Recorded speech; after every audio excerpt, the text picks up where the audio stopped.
আলহামদুলিল্লাহ। আখিরু দাওয়ানা আলহামদুলিল্লাহি রাব্বিল আলামিন। ভৈরব পুলিয়াচরের গণমানুষের নেতা কিশোরগঞ্জ জেলা বিএনপির বিপ্লবী সভাপতি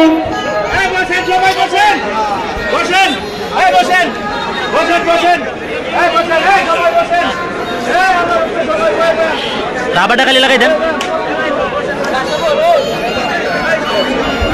আসসালামু আলাইকুম। আমি রাগ করে উঠেছি এমন না, এখানে উনি তো উপস্থাপক মাইক হাতে নিয়েছেন। তো উপস্থাপক মাইক কখন হাতে নেয়? যখন একজন বক্তা শেষ করে আর একজনের নাম ঘোষণা করে। তা আমি তো আর এখানে রাগ করে কোনো পরিস্থিতি সম্পর্কে জানি না। তো ভদ্রতার খাতিরে উনি মাইক নিয়েছেন, নাম ঘোষণা করবেন, আমিও শেষ করে দিয়েছি। আর যেহেতু জি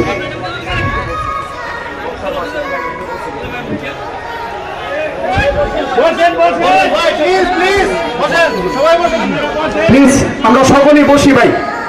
হুজুর বয়ান শেষ করেন, আমরা সকলেই একটু বসি, বেদনা করে বসি।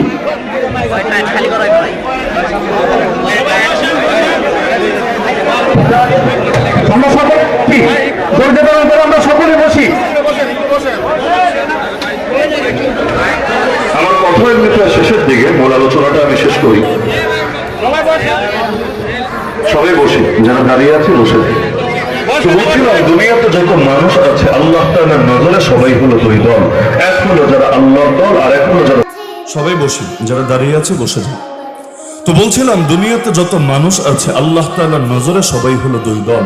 এক হলো যারা আল্লাহর দল, আর এক হলো যারা শয়তানের দল।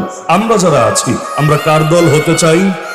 আল্লাহর দল হতে চাইলে কি লাগবে? জীবনের প্রতিটা ক্ষেত্রে শয়তানের গোলামি, শয়তানের আনুগত্য, শয়তানের দাসত্ব পরিহার করে জীবনের প্রতিটা ক্ষেত্রে আল্লাহর গোলামি কবুল করতে হবে।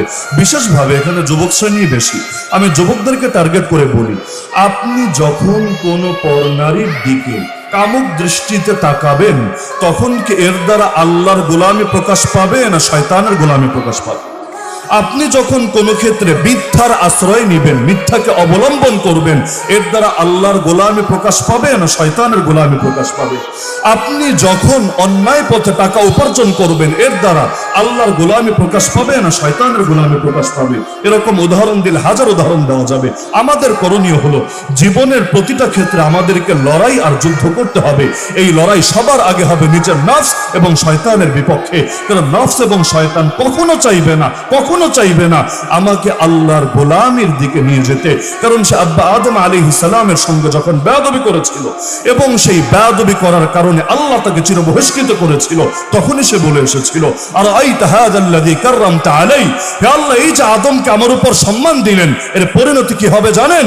লাইন আখারতানি ইলা ইয়াউমিল কিয়ামা, আমাকে যদি কিয়ামত পর্যন্ত লম্বা টাইম দেন, 2 বছর 5 বছর 10 বছর দিয়ে কিছু হবে না, 2041 42 50 দিয়ে কিছু হবে না, আমাকে যদি কিয়ামত পর্যন্ত আল্লাহ আপনি ক্ষমতা দেন, লাহতানিকান্না যুররিয়াতাহু ইল্লা কালিলা, আমি আদমের বংশকেই ধ্বংস করে ছাড়বো, অল্প কিছু বাদে, বাকি কেউই আমার হাত থেকে রক্ষা পাবে না। তাহলে আমাদের বিরুদ্ধে ইবলিস শত্রুতার ঘোষণা দিয়েছে এমন সময়ে যখন আমাদের জন্মই হয়নি পৃথিবীর বুকে। সে চ্যালেঞ্জ দিয়েছে আল্লাহকে, আমাদের সবাইকে সে ধ্বংস করে জাহান্নামে বানিয়ে ছাড়বে।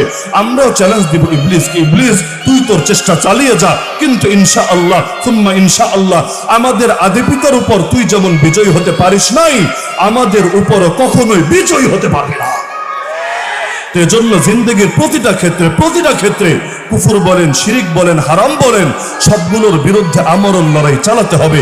দুঃখ লাগে যখন পাপগুলো আর ব্যক্তিগত পর্যায়ে থাকে না, পাপের সামাজিকীকরণ হতে থাকে।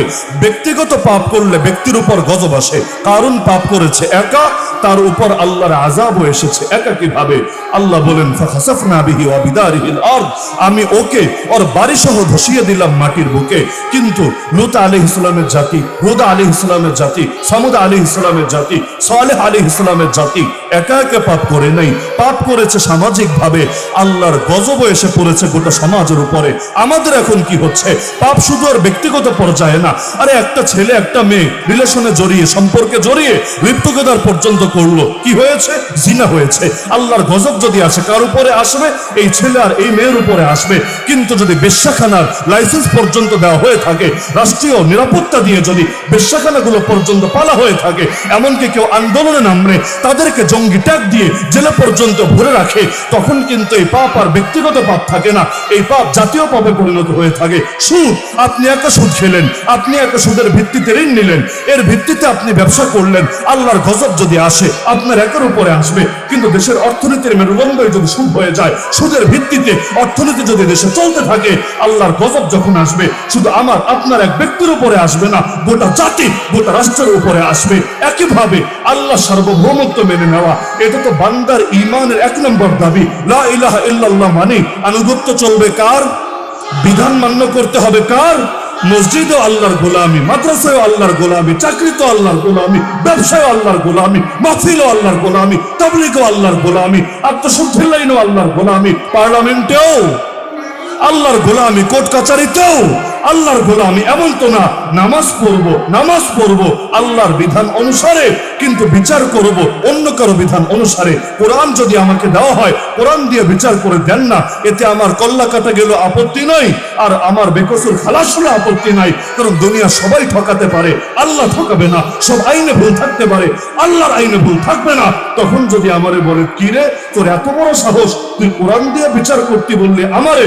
তোর কথায় তো জঙ্গিবাদের গন্ধ আসে, তোর কথায় তো মৌলবাদের গন্ধ আসে, তোর কথায় উগ্রবাদের গন্ধ আসে। এমন যদি হয়, বুঝতে আর বাকি থাকে না। কোরআনকে আংশিক মেনেছে, আংশিক বুড়া আঙ্গুল দেখিয়েছে। লা ইলাহা ইল্লাল্লাহ বলে আল্লাহকে মসজিদের খোদা, নামাজের খোদা, রোজার খোদা, হজের খোদা, যাকাতের খোদা মেনেছে। বিচারের খোদা মানে নাই, আইনের খোদা মানে নাই, বিধানের খোদা মানে নাই, সংবিধানের খোদা মানে নাই। সুতরাং এইটা একটা ফাইজলামি ছাড়া ভিন্ন কিছু বলার সুযোগ নাই। এমনকি এখন তো সেই ৭২-এর যে কুফরি সংবিধান, আল্লাহর সার্বভৌমত্ব অস্বীকার করা সকল ক্ষমতার উৎস জনগণ, আপডেট হতে হতে গত 1 বছর ধরে হুজুররাও কত আশা নিয়ে বারবার গিয়ে বৈঠক করেছে। সারা দেশ গরম না এখন জুলাই সনদ নিয়ে? সবার তো খুব ফ্যান্টাসি, খুব আগ্রহ, কিন্তু আমি শুধু চিন্তা করি ফার্স্ট টু লাস্ট আল্লাহর নামটা কই? আরে শুরুতে বিসমিল্লাহির রহমানির রহিমটাই বা কই? আল্লাহর উপর আস্থা বিশ্বাসের কথাটাই বা কই? তাহলে এত হুজুর যে এত সময় দিল, কেউ মাহফিল বাদ দিয়ে, কেউ মাদ্রাসা ফেলে, কেউ মসজিদের দায়িত্ব ফেলে, এর লাভটাই বা কই? যদি আল্লাহর কথাই না থাকে, আল্লাহর ক্ষমতায় স্বীকার না করা হয়ে থাকে, তাহলে এত কিছু দিয়ে আমাদের হবেটা কি? সবকিছুর নিয়ন্ত্রণ কার হাতে? তো নিয়ন্ত্রণ যদি আল্লাহর হাতে হয়, গোলামিও তো সে আল্লাহর করতে হবে। আল্লাহর গোলামি করার পর বাকিগুলোর দাম আছে, কিন্তু যিনি সৃষ্টি করলেন, যিনি বিধান দিলেন, যার হাতে সর্বময় ক্ষমতা, তারই যদি বুড়া আঙ্গুল দেখানো হয়, বাকি সব উন্নতি, বাকি সব সংস্কার, এগুলো জাস্ট একটা বকওয়াস আর ধোঁকা বাজিটা পরিণত হবে। সুতরাং আমাদের সবাইকে কোরআনের সেই আয়াতের আলোকে কার দল হতে হবে? বাস দল দুনিয়াতে 2টা, এর বাইরে 3 নম্বর দলাদলের সুযোগই নয়। বাকি সব দলই বিভক্তি, দল 2টা। এক হলো আল্লাহর দল, যারা নিজেদের জান দিয়ে হলো আল্লাহর গোলামি করে, আর এক হলো শয়তানের দল, যারা ইবলিস আর শয়তানের এজেন্ডাগুলো খুঁজে সমাজে বাস্তবায়ন করে, সেটা যেই নামেই হোক না কেন অথবা নাম ছাড়াই হোক না কেন। একদল শয়তানের পক্ষে ব্র্যান্ডিং করে, আরেক দল আল্লাহ রাব্বুল আলামিনের গোলামি কবুল করে। আমাদের আদর্শ কোনটা হবে? আল্লাহর গোলামি না শয়তানের গোলামি? 2টা একসঙ্গে করা সম্ভব না, 2 নৌকায় একসাথে পা রাখা সম্ভবই না। আল্লাহর গোলামি মানে শয়তানের বুড়ো আঙ্গুল দেখানো। সুতরাং আসেন জীবনের সব ক্ষেত্রে নিয়াত করি, জান চলে গেলে যাবে, কিন্তু শয়তানের কোনো এজেন্ডা বাস্তবায়ন হতে পারবে না আমরা থাকতে। রাজি আছেন ইনশাআল্লাহ? রাজি আছেন ইনশাআল্লাহ? আল্লাহর জন্য যদি জানও দেওয়া লাগে, লস কি আছে? রক্তের প্রথম ফোঁটা মাটিতে গড়িয়ে পড়ার আগেই আল্লাহ মাফ করে দিবে। আর শয়তানের জন্য ওদের গোলামি বাস্তবায়ন করতে গিয়ে লম্বা হায়াত পেলে বা কি হবে? জীবন যত লম্বা হবে, আখিরাতের হিসাব তত কঠিন হবে।